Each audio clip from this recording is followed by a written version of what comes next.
Hello, witches. Grab your goats. Grab a doll or two, haunted preferably. Grab a microphone and get some glitter on because it is time for the Witches Movie Coven. Yes, indeed. Witches talking about witches, well, sort of, in movies. This week we are doing K-pop Demon Hunter. We have all watched it and we hope that you have too. My name is Patti Negri. I am one of your hosts. I'm honored to be here. You might know me from my school, University Magicus, from my podcast, The Witching Hour, from my networking Paraflix streaming service, or from Ghost Adventures and shows all over the place, or just from my goats and my dolls, or my girl Belle, which is upstairs now. But I ramble. So I'm going to pass this on to my other co-host. Let's start with Richard-Lael. That's me. I'm right there. Richard-Lael is one name, not two. If I were just Richard, I'd be eight.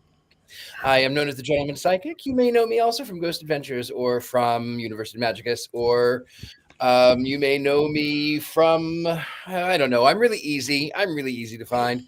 But speaking of easy to find, if you are here and you're watching this, don't forget to hit the like and subscribe. It really helps us out in the algorithms. You could follow us too. Also, I wanted to show something that Heather sent me.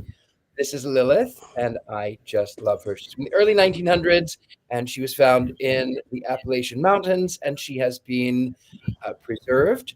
She was losing all of her 120-year-old stuffing, and she is happy to be home. Thank you. I love her. Beautiful. And while I didn't introduce, this is my French floozy from Heather as well, because she is our doll goddess. Oh no, don't lose your hat, baby. Don't lose your top. Don't lose your hat. But she's the cutest girl I've ever seen in my life, and she's me. She's a French floozy. Okay, moving on. Jason. I am Jason Mankey. You have not seen me on Ghost Adventures, but you might have seen me at your local bookstore. I am a 10-time Llewellyn author. This is my latest book, High Priest, a biography of Raymond Buckland. I don't have any haunted dolls. All I have are giant action figures that sort of remind me of my childhood, which is haunting in its own way. Okay, Heather. He does not have any dolls yet. I'd like to just add that in. Tack that onto the bio. That's a threat. That's a threat. Not necessarily. I am Heather Greene, and I am the author, and I didn't grab my book, of Lights, Camera, Witchcraft. It's a critical history of witches in American film and television. It's the definitive guide to all things witchy in movies. And I am also an editor at Llewellyn Worldwide, where some wonderful authors write for, like Jason and Patti and others. And I am also a journalist, and I cover all things occult and witchy in media when I get the chance. So you can find me on the socials. You might know me from there, and just from general being around the pagan community and attending stuff, and this wonderful podcast that we do every week. This coven meeting, I should say. It's our coven, yes. Now, unfortunately, beautiful Courtney cannot be with us. She is not feeling well. She hurt herself. So send her lots of good love and witchy wishes. And in placement of her, we have our regular fill-in, the beautiful, wonderful Tabitha Meadows. Take it away. Thank you very much, Patti. I am Tabitha Meadows. I am a medium and psychic, and I have come here to dance my way with the coven tonight. Thank you for having me again. Thank you.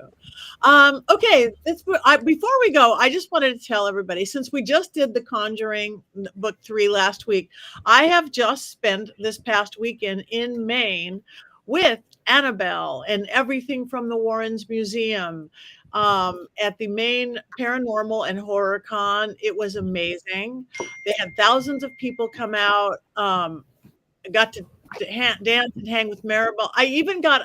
When in Rome, I even got a Catholic priest, because they carry one with him, blessing afterwards. He was so cute because he saw me paganed out all over, which he was going to do a blessing. He goes, and he like almost apologetically going, "It's going to be a Catholic prayer. Is that okay?" And I'm like, yeah, I would expect nothing less, Father. It was really cute. He was so cute. But I was with our friend Haley from Scared Me Paranormal Princess. We got a trip out to go to Stephen King's house and the cemetery where they did Pet Cemetery. We just made a whirlwind weekend, and it was really fun. And I saw the new Conjuring film. We got a screening with the Nesper people, Tony Spera and Chris and all the people. We had a private screening on the night I first arrived. So I'm going to sleep for days one of these days, but it was really great. So I personally like the new movie. I am a Conjuring universe person. I'm sure that the Coven's going to tear it apart one of these days, but I like it. Yeah. Anyway, so this week's movie, brand new movie, KPop Demon Hunters. Hopefully you guys all watched it, but in case you didn't, Richard-Lael, do you have your beautiful, always unbiased synopsis of this film? Wednesday night is my favorite night of the week. It used to not be my favorite night of the week because that was two things that I didn't like. I did not like that on Wednesdays when I was in school, that was physical education. And then we had the Royal Rangers Wednesday night service as a former Christian. So I have the Wednesday nights have been reclaimed. That pleasure house on this episode. I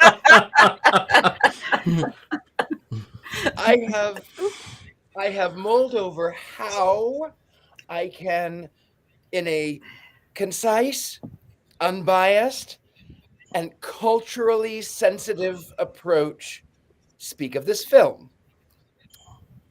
So here's how I do it.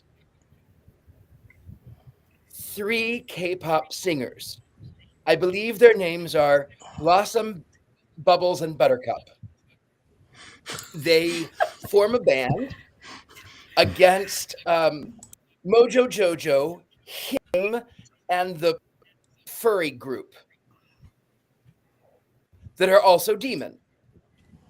And they save the world by singing,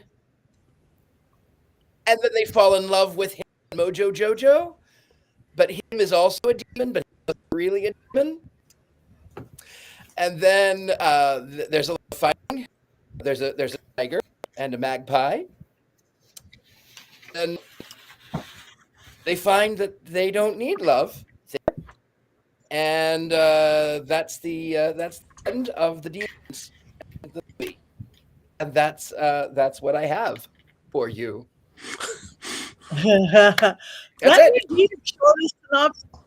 That may be your shortest synopsis yet, Richard-Lael.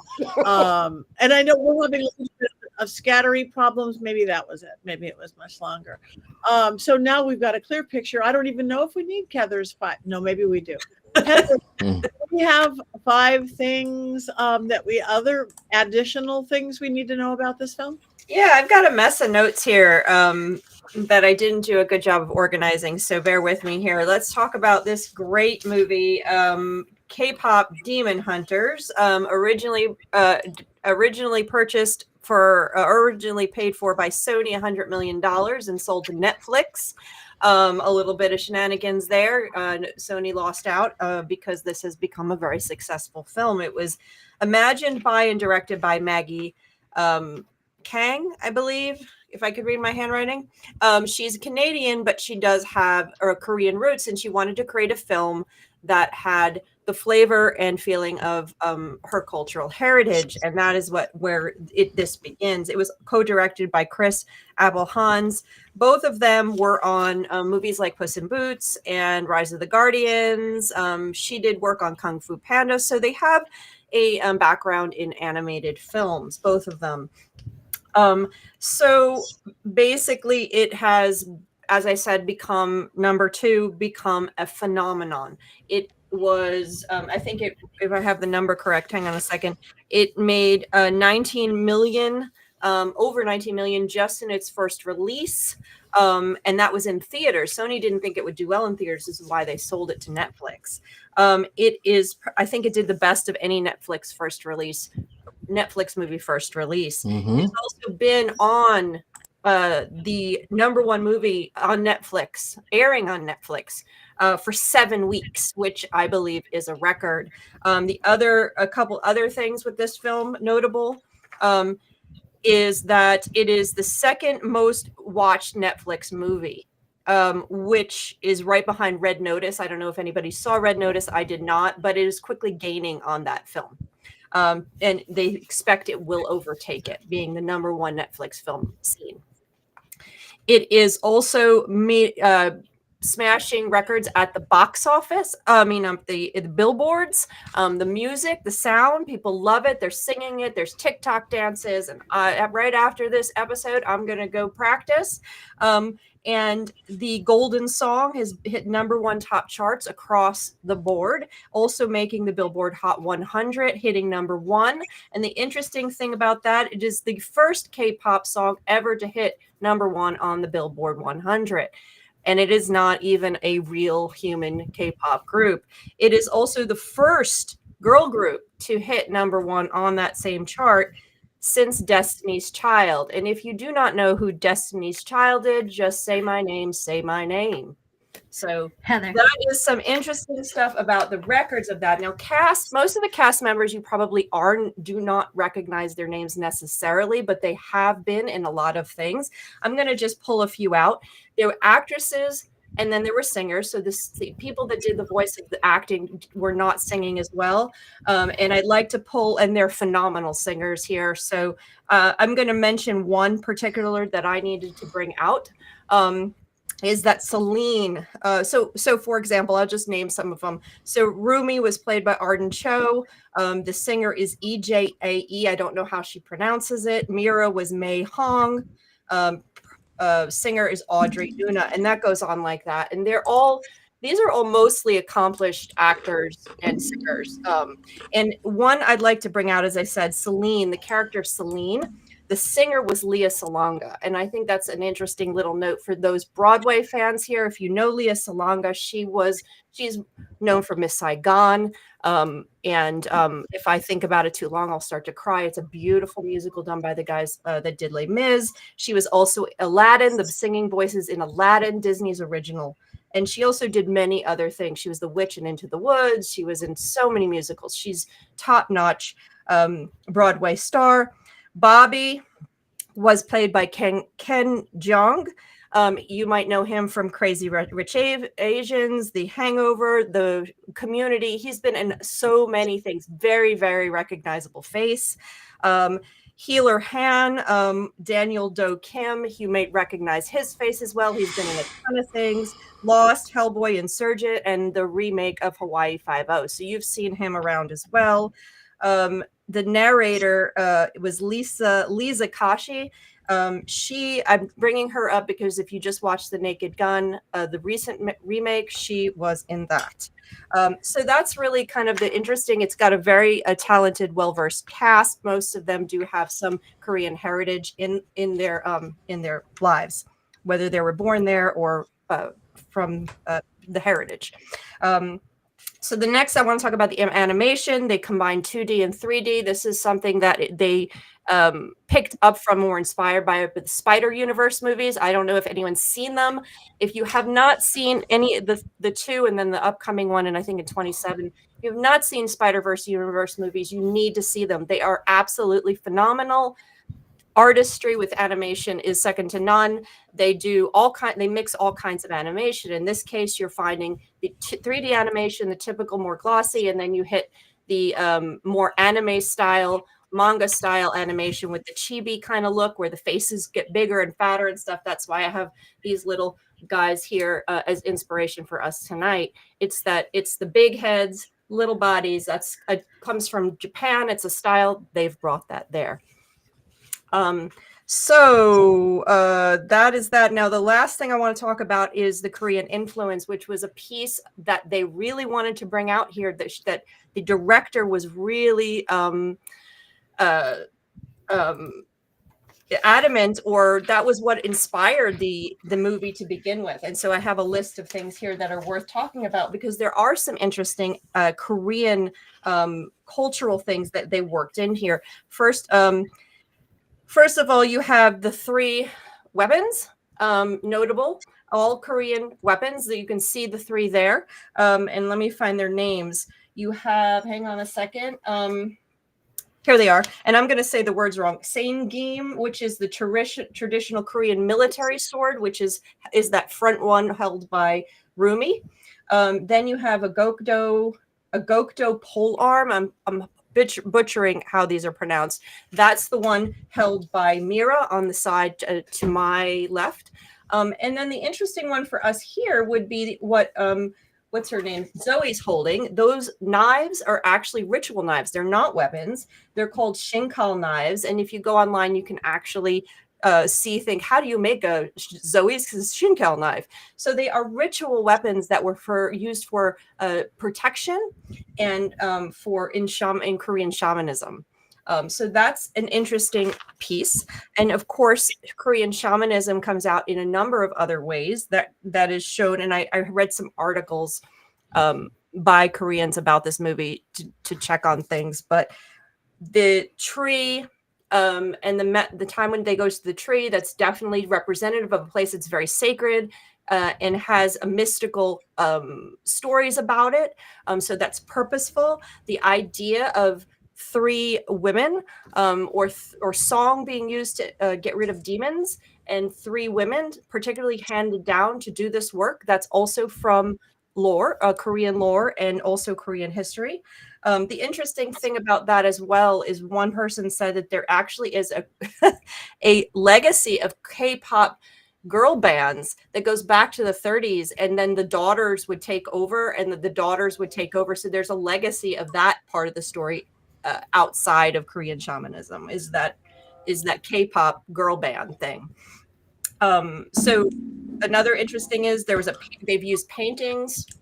One of the paintings she showed that is actually behind them in one of their performances is actually a real painting that used to be behind kings, representing the kings and the queens and peace in Korea.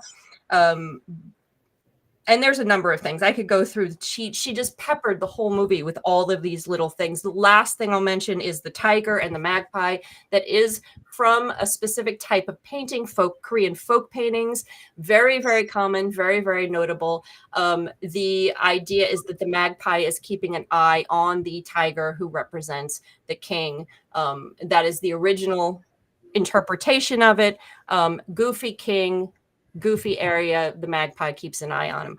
That is the idea of it. So you have, in fact, what's interesting about that is when the movie came out, it was so popular that people rushed to buy pins of the magpie and the tiger from a museum in Korea that has pins that you can buy, and they're sold out because of this movie.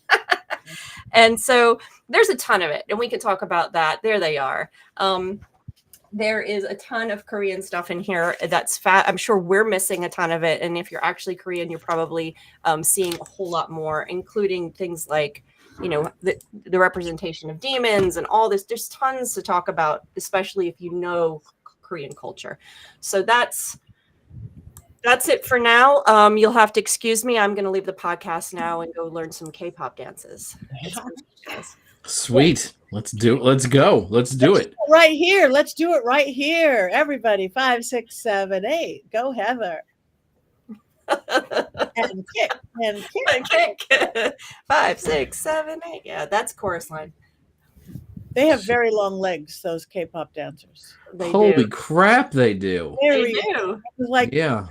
They thought Barbie had an odd body. All right. Who wants to start? No. I think Tabitha wants to start. Tabitha does. I can see it in her face. Okay, so I don't think I was ready to start, but I have to get ready to start, right? You have to be ready. You have to be ready to lights on. Show starts. So start off. I liked Rumi as a name. It was Rumi was a 13th century poet and Sufi mystic. So I thought that was kind of cool that they brought that name into the mix with this movie. There's a lot of things that touched me, and that goes back to last week's movie about dealing with your own crap. But this week, though, I think some of the things that were put on the people or characters in this movie, like shame, seem to come from more of an ancestral background, and none of us can help where we're born of. She's part demon and part human, and that wasn't a choice that she had, but the choice that she did have as her character progresses is how to use her powers. And I thought it was pretty cool that instead of choosing one side or the other, that she decided to embrace both the dark parts and the light in her. And I feel like it was kind of set up when they went to the doctor at the beginning, because the doctor said something pretty profound, I think. So in order to heal a part of ourselves, we must look at the whole of yourself. Focusing on one part leads to ignoring other parts, and that leads to separation. And I think a lot of times that we do focus too much on, and these are my opinions, you guys, focus too much on the light, or focus too much on the dark. But again, demonizing something that's a human quality. We all have both dark and light. I don't think is fair. I think we need to own those parts of ourselves instead of again calling them something else. It is very much a part of yourself. So and I did like that even when the two other characters found out that Rumi she had a dark secret and a shame that was put on her, they decided not to walk away from her. They decided to back her up, no matter who she was, and help her rather than shunning her. So I thought that was a beautiful thing too, and that's testament to having really good friends, which is hard to find sometimes. In a band. Thank you, Tabitha. Thank you.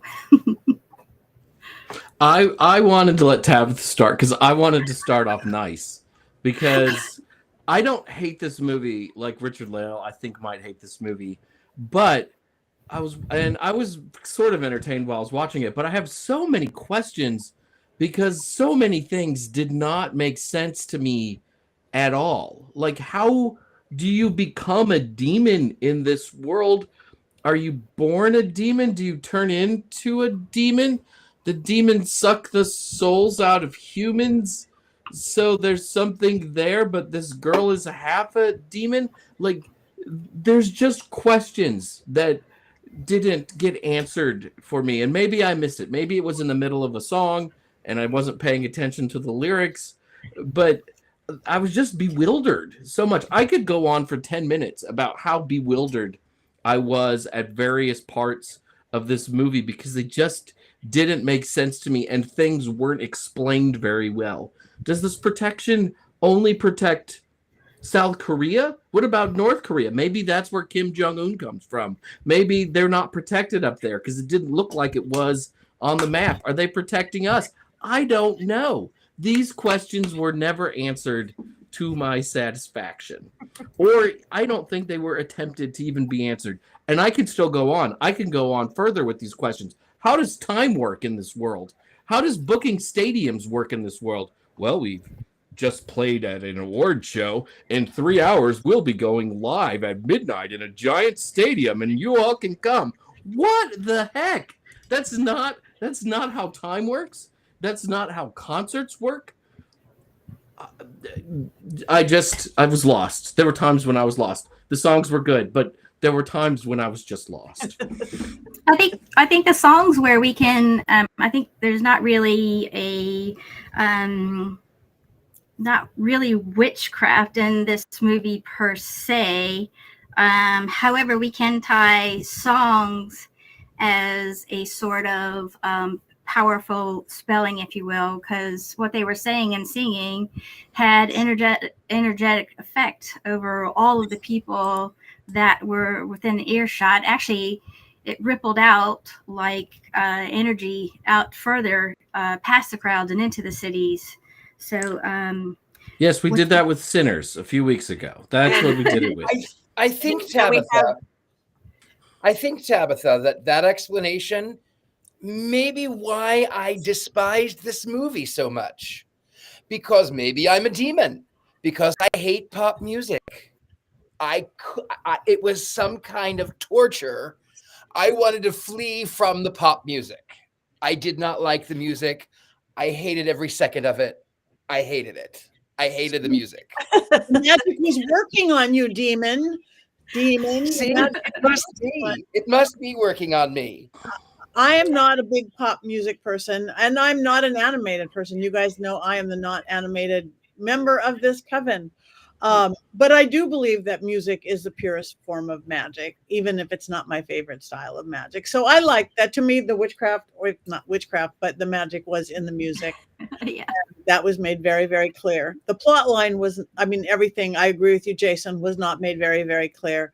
I just kept thinking, I'm just watching a great big music video of just an endless music video with lots of kicks and dancing. I love the high kicks. I love the dancing.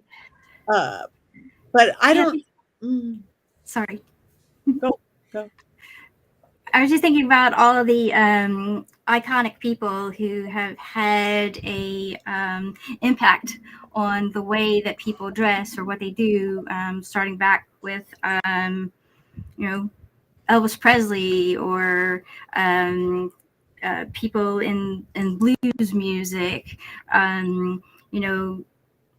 People really looked up to them, and music made them feel a way and started acting a way, and other people didn't like that. So there is definitely this magic to it that gets people really going and wanting to be a part of something or not a part of something. And so yeah. I'm gonna jump in here and I'll give you my opinion of the movie in a second. But we saw music being used in magic with the witches in Hocus Pocus. They use the singing as a spell on the people. You see it in Agatha Alone. Yes, Agatha has the song, but I don't know if that entrances, but yes, it's most certainly. And then, of course, if any of you here out there in our Coven world love and watched, or have children that have loved and watched the My Little Pony movies, there is The Magic of Friendship. There is the second movie called Rainbow Rocks. The cast of the bad band uses magic to entrance and to make people angry and hate each other. So yes, friendship is magic. So that is the second movie. We have something very similar, which when I was watching this, I kept thinking that this movie is like if you took Rainbow Rocks, My Little Pony, and mixed it in the cauldron with Buffy the Vampire Slayer, and then sprinkled in a little bit of 2025 teen culture, you wind up with this movie, because that really has some of the same feels. You get that Buffy the Vampire, teenage killing, Second Life. You get, there's Rainbow Rocks. That's the bad band. They're the ones who sing the song that does the bad stuff. Yes, I've seen the movie. So now we can quickly jump to what I think about this movie. I am admittedly a sucker for any animated film that has bands in it. So like when I was a kid, my favorite cartoon was Josie and the Pussycats. I'm just going to own that right now. You guys has anyone here seen Josie and the Pussycats? The movie or the TV show? The TV show from the 70s. The It's not as good as Gem and the Holograms. Oh, Well, I didn't care about Gem and the Holograms. That was outrageous. Truly I liked outrageous. Josie and the Pussycats. And anyway, so this, and then, you know, of course, I did like that My Little Pony episode TV movie, and movies in general. If they have some kind of girls singing music on stage dancing, I'm gonna like it. So yes, I like this movie. There's Josie and the Pussycats. There they are. See, it does exist, and I had fun. Yes, there were problems with the plot. I also was trying to figure out what's up with the demons. Like, how do you become a demon? I started to go there, and I'm like, just forget it. Let's just be golden.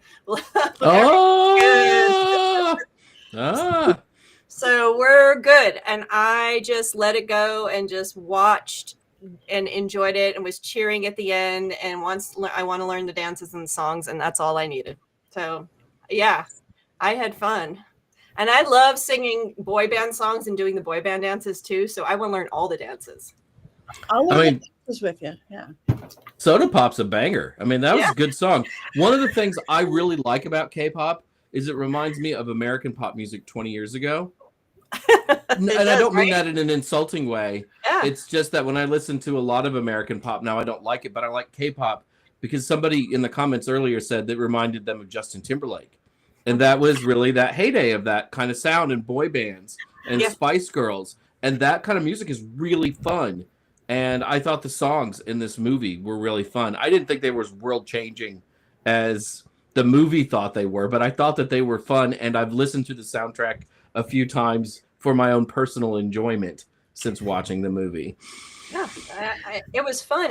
And you know, getting back to the Korean part is that, and similar to what Tabitha said, is that is actually a tradition. I think somebody else has said in the comments, there's a tradition of using music in magic, in shamanism and in cultures. And in Korea, they used music and singing to keep demons away, to keep evil away. This is, I think, the word. So not demons, because they don't think, which I've said before, the way they look at demons and evil and all that is very different in Korea, Japan, China than we look here. We look at this as a representation of the devil and demons. Is Western culture is going to watch this movie, but that's actually not necessarily the case, which you can see they don't really get into the whole demon thing. They don't give it that devil versus that Christian overlay. They don't do it in this movie. They just kind of, which is, for us, we want to know that we need more information on that. Could you please? I mean, clearly the head of the demons though is bad though. Like, yeah, he's a bad guy. He's bad. I mean, he's evil.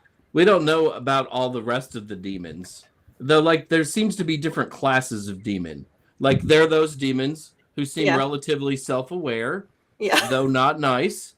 And then there are like the hordes of spirit demons where like 1,000 come at the girl group at the same time and they dispatch all of them in like 2 minutes. Right? I mean, the demons are not particularly threatening in this film. No, like, you're never like, oh, I wonder if they're going to survive. You're like, oh, I'm just going to watch them do some cool things for a while. Yes. Yeah. There was never a threat from the demons. No. My internet is acting up. It's the demons. My internet is acting up. I want to talk about the demons. You watch the movie. Go ahead. We can hear you. You can hear me? I don't know. My computer is acting up. I don't know. So the thing about the Asian demons is that they are, like you said, different from Western culture demons. There is a demon in Chinese mythology that kicks you when you walk down a path. It just kicks you. There's another demon who washes a leaf in a creek. Like, that's all that's its entire purpose, is to just wash this leaf. So sometimes Asian demons mildly inconvenience you, as opposed to Western demons, which possess you and make you homicidal or whatever. So that's one of the differences there. I do want to talk about the flight attendant demon who is pouring coffee on the flower. I may be mistaken in this, but I think that they were referencing a Korean TikToker who she was a flight attendant, and her mother was from Korea, and she will imitate her mother or the flight attendant as she is. And I think that flight attendant is that TikToker. I may be wrong, but I think so. Thank you. Quite possibly. All right. So we've talked the film, and do we have any quotes? Oh no, Courtney's not here. I know. I think Tabitha had one she can repeat though. Yeah. Which you enjoyed. It wasn't an exact quote, but it was the in order to heal a part, we must look at the whole, and focusing on one part leads to ignoring other parts and being separated. There was another thing I think. Rumi, I think it was Rumi said. The funny thing about hope, no one else gets to decide if you feel it, and I thought that was pretty. That choice belongs to you. When you feel it, yeah. When you feel it. I thought that was a very important thing that was said as well. Yeah. I can bring up one other thing if you guys don't mind before we get to Jason's wonderful minute. Really early too, anyway. Yeah, we got to talk about this movie for another 15 minutes. I do have a few quotes, but they're just not that interesting. I figured Courtney wasn't here. How it even opens up: the world will know you as pop stars, but you'll be much more than that. You'll be demon hunters. But I like the one that, how am I supposed? Oh no! See, I'm not good at this. How am I supposed to fix the world? How am I supposed to fix? I'm not doing quotes. How am I supposed to fix the world? Fix me. How am I supposed to fix the world if I can't, when I don't have my voice? Which was kind of a good quote. That says a lot. When I don't, not having your voice, how do you fix the world? Out of context, that could be very powerful. That out of context of the movie and not knowing the story, just saying that quote could be taken as something very powerful. How do you fix the world if you don't have a voice? So right. I thought that there were like a couple of like inspiring quotes in this movie in between the songs and the announcements of concerts staged without any, like warning or foreshadowing or being able to purchase security for the concerts or sell tickets or anything like that.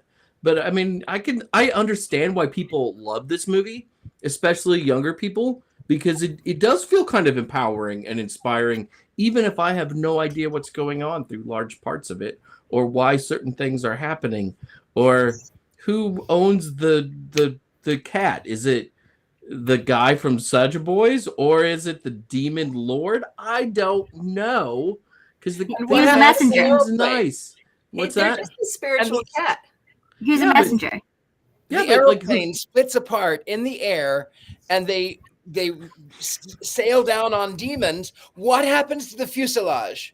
Like flying over, I think I'm frozen again. They're flying over this stadium filled with people. Where did the plane go? We thought that too. Like there should have been a mass catastrophe there because pieces of the plane have to fall down. And also, isn't everybody in the stadium going to realize that these are not just singers? Like, how oblivious is their manager, right? I mean, they fly down from a plane and then land in the stadium and woo, everybody's going crazy. But he never thinks to himself, how did they survive without a parachute falling down from a plane? And he just seems to think they're normal pop stars. Why can't they at least let him in on the secret? And also, how oblivious is he? Like, how completely oblivious? He looked pretty oblivious. He was very oblivious. In general. He was on his phone the whole time. The other piece that ties into that I was going to bring up a minute ago, but it kind of ties into this, is the fact that she is a demon and a human.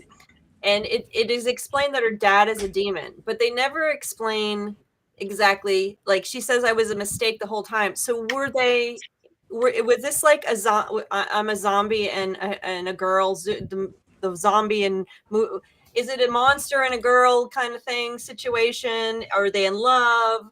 Is it one of those and they had a kid? Or was it rape?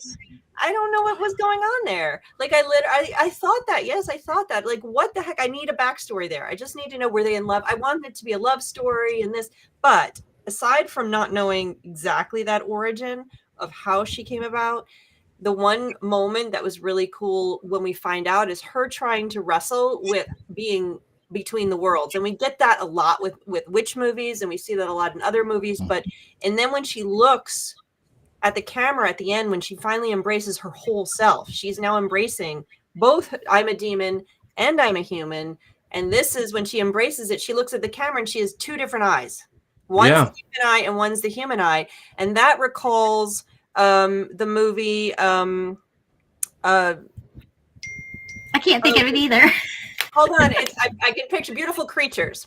It recalls Beautiful Creatures where she's battling. Is she going to be good or bad? Is she going to be good or bad? The whole movie, they didn't know what she was going to be. And at the end, she was a little of both. And she had a green eye and a blue eye.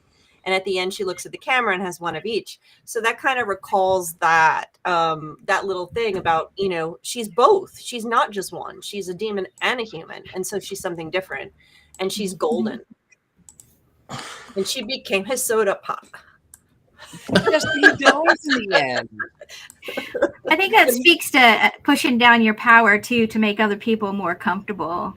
And I think, you know, that's why people can't see you, because you're not fully being who you are and stepping into who you are as a person, because, you know, for so long you've been conditioned to be something else. Or, you know, there's even people out there that when you do become step into who you are, they don't want you to be there, and they try to tear you down. So it's always this constant battle of self and being in the world.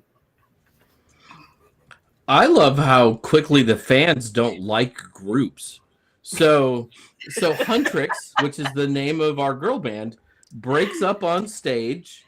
And then immediately, to help everyone get over the breakup of this group that just happened on stage, that's when Soulja Boys decide that they're going to have a giant concert at midnight, you know, ignoring all local noise ordinances, and to, like, you know, mourn the girl group breaking up. And then the girls walk into the stadium, and two of them just walk in and nobody cares. Before that, they were the most popular people in the world. But now, 2 hours later, they are complete unknowns. Like, wow, that is some extreme unfollowing on social media right there. That's how fast it can happen. That's breaking someone down. Social commentary on our pop culture world, I think. Right? Yeah. And then, did you notice that the concert ends in the morning like the sun has risen? Like it must have gone on for 6 hours or something? It felt like it. Right?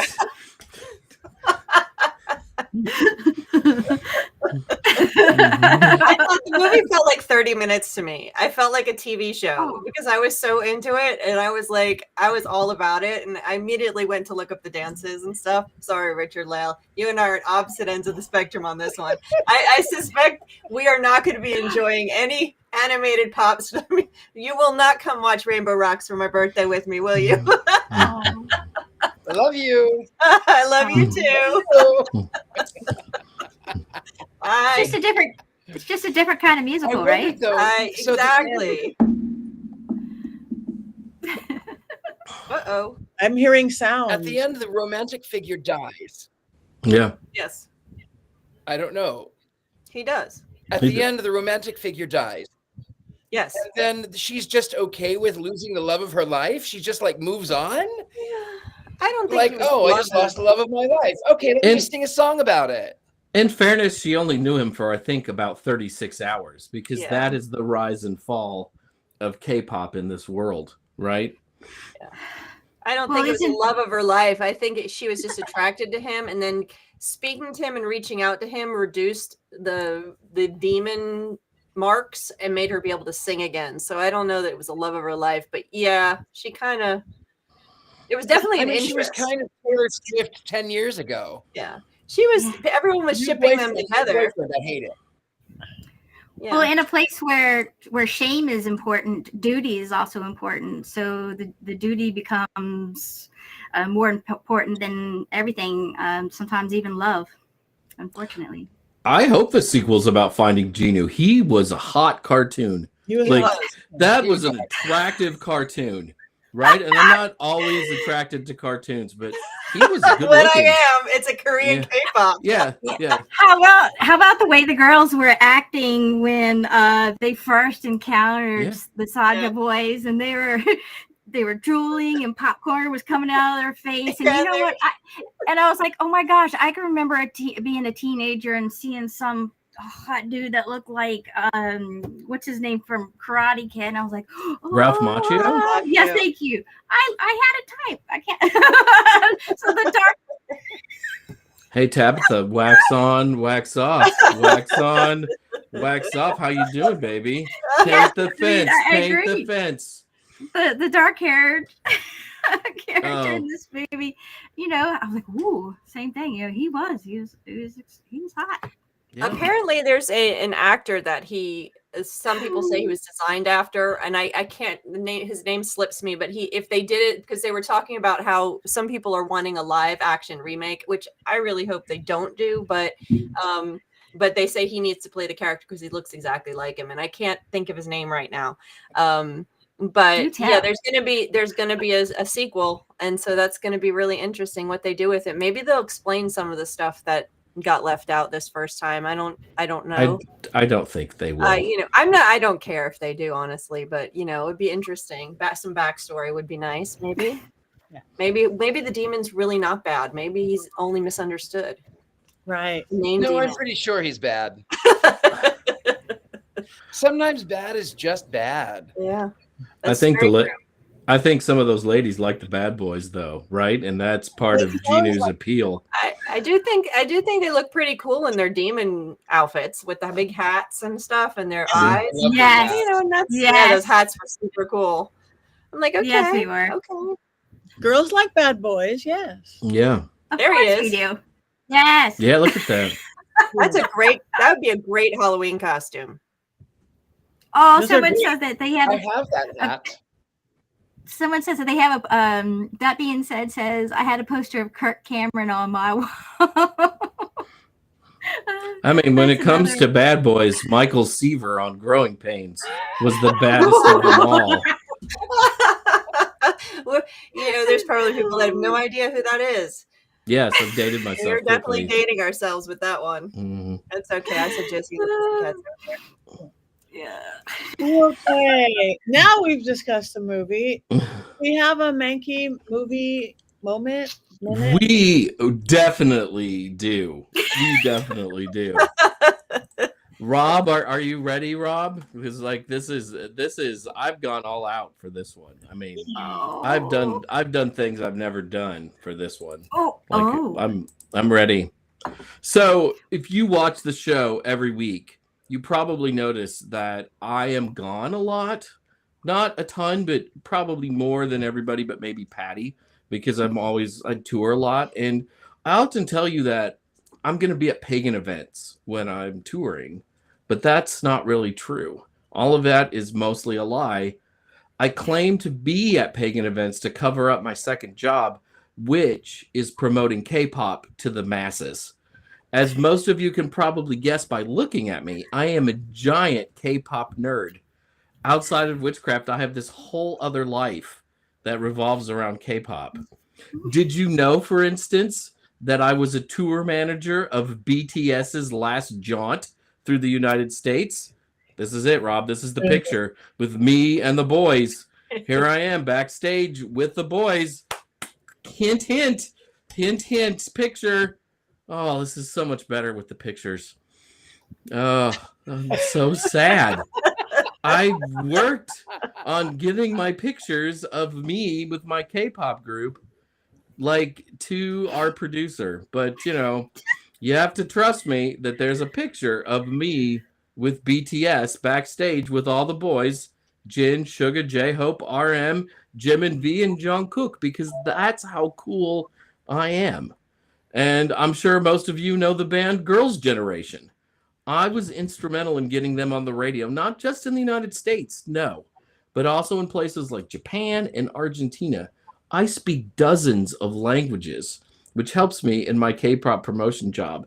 Even back then, though, when they started out, and they started out like in 2007, I was too old to date the young ladies in the group.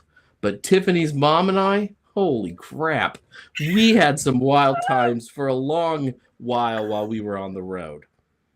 And I want to assure all of you who are big K-pop fans like I am that despite the rumors back in May, Red Velvet is not disbanding.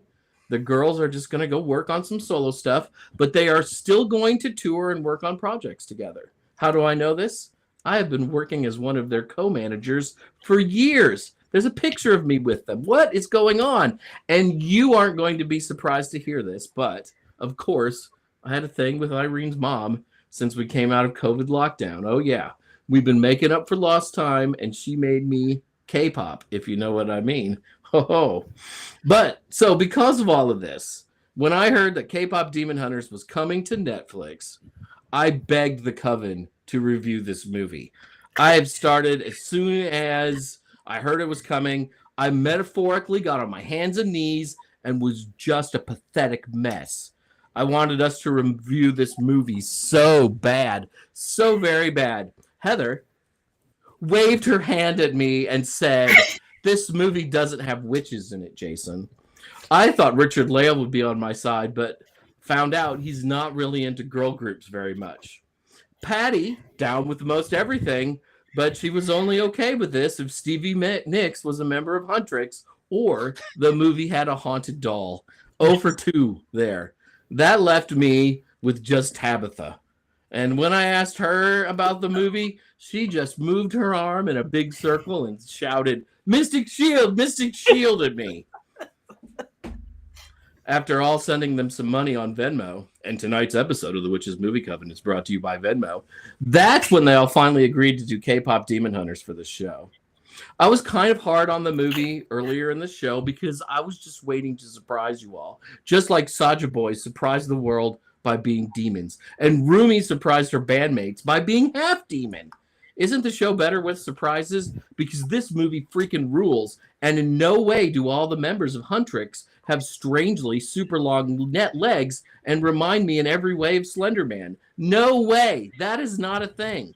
These girls rule. Huntrix girls to the world. There's no way Jason would ever give this movie a takedown. The whole thing is golden and it's sweet like soda pop. And that's how it's done. K-pop forever. Jason out. Peace. Whoa! Bravo. Beautiful. Thank you.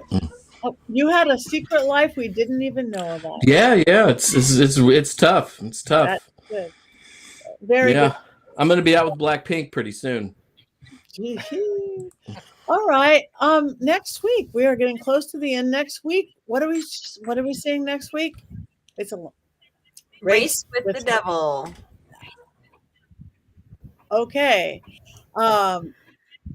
Race. I don't know anything about it, so I guess Loretta Swit from MASH. Oh, I love Loretta Swit. You'll really love her in this one, but I think there's a dog. So, or is it a cat? You may not like that part. Oh, why do they? Oh, Yeah. All right. Well, I'll close my eyes on that part because I love Loretta Swit. I sat next to her. I used to do her. I used to. That sounds funny. Didn't mean it like that. You used to impersonate her. I used to. I mean, she was hot lips. Person ever. There's a big aircraft carrier in San Diego that we would do shows on. We would do big variety shows. I did okay as her. I have the whole outfit, and we had a perfect everybody else. So I blended right in with everybody else. So I've been doing her for a long time, and I got to sit next to her at a party years ago now in West Hollywood. I just kept trying to get closer and closer to her, but I didn't like pull out my camera and see if I could, or do I look like you, or I do you, or I didn't do any of those things. I will watch this movie. Yeah, I can. But anyway, I love her. So that's it. Well, this movie coming up has satanic witchcraft. It has a state of the art 1970 something RV. So it's all of the fabulous clothes. It's got some guns. It's got some hooded figures. It's something. It's going to be fun. And It's no Josie and the Pussycats, but it is definitely something fun. Nothing is Josie and the Pussycats. Let's be honest. All right. Josie and the Pussycats movie from a few years ago is banging. That's a good movie. It's a really good movie. So before we go on with what we're doing, it is time to vote. Wands up, wands down.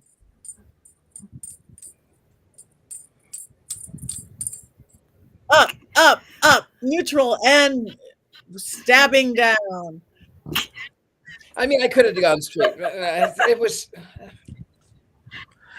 It didn't make sense, but it was pretty, and it was lots of fun, and I like the songs. I gotta go up. It was pretty. That's why, for being animated, it's not what I want. I gave it a nice happy medium. Okay, so what are you guys in the chat room? Wands up, share them up. Wands up for a movie that took $100 million to prove that some things should not transcend cultural barriers and stay right where they are in Korea. Wands up, wands neutral, wands up. No other wands down so far. Wands up because I can associate with Sufi thought. Okay. All right. Well, wands up seem to be winning on this film. We'll see how next week goes with the new film. Anybody got anything coming up the next few weeks they want to talk about so people can come see us, watch us, talk to us? Oh, I do have something. Oh, tell us. Yeah. Okay. So I have something. So I on the 10th, I am going to be hosting a private, very small, intimate group that you can find tickets to come and have tea and have your cards read, and then I'll read some stories, something nice and refreshing like the Gashly Crumb Tinies. Nothing like murdered. Something so romantic and uplifting. Yeah, that's what I'll be doing. And then of course I'm here in New Orleans. I'm easy. I'm the gentleman psychic. I'm everywhere. Thank you. Are you home for a while, Heather? Yep, I'm just working with authors and doing some stuff after a very busy summer. So I'm happy to be just hanging out in Atlanta. I'll have some stuff coming up in the fall, though. Cool. You home for a while, Jason? This weekend, I will be in Reno, Nevada for Reno's Pagan Pride Day, all day Saturday. Reno, the biggest little city in the world. And since it's Nevada, it's time for hookers and cocaine. It's going to be great. Woo-hoo. It's going to be a good weekend. Yay. Yay. I love Reno, actually. Tabitha. I just want to take the time to give a shout out to Courtney and say I hope you feel better and get well. I miss seeing you on Coven, and also give a shout out to Kelvin, who's normally on here, who's not on here tonight because I think he's having some personal things done. So I just want to give a shout out to him too, and hope that he goes through everything and comes out great. Thank you very much. And yes, we love you, Courtney. And I want to give an extra good thanks to everybody in our chat room. We love your opinions. We love you being funny. We love you being snarky. We love it all. Mary Jane King and Colin and Robert and Ryan, official Ryan, and all you guys out there. This is for you. So thank you for being there for us. I am home. Well, I'm not home. I'm going away to film, but nothing that you guys can join me for. I think I'm going to be somewhere in Salem this weekend, but I don't know. Or this week. But Rock Island Roadhouse in Illinois, October 3 through 5, is going to be a really cool event. So check that out. Make your plans now. And other than that, I'll save everything for later. So it is that time. Are we going to dance and sing? We could be tapping our shoulders at very least. Richard-Lael. You can sing, Richard-Lael. I am a demon. Lost your voice. I am a demon. Okay. Demon. Then we will cackle. We need the witch and the demon. Couple.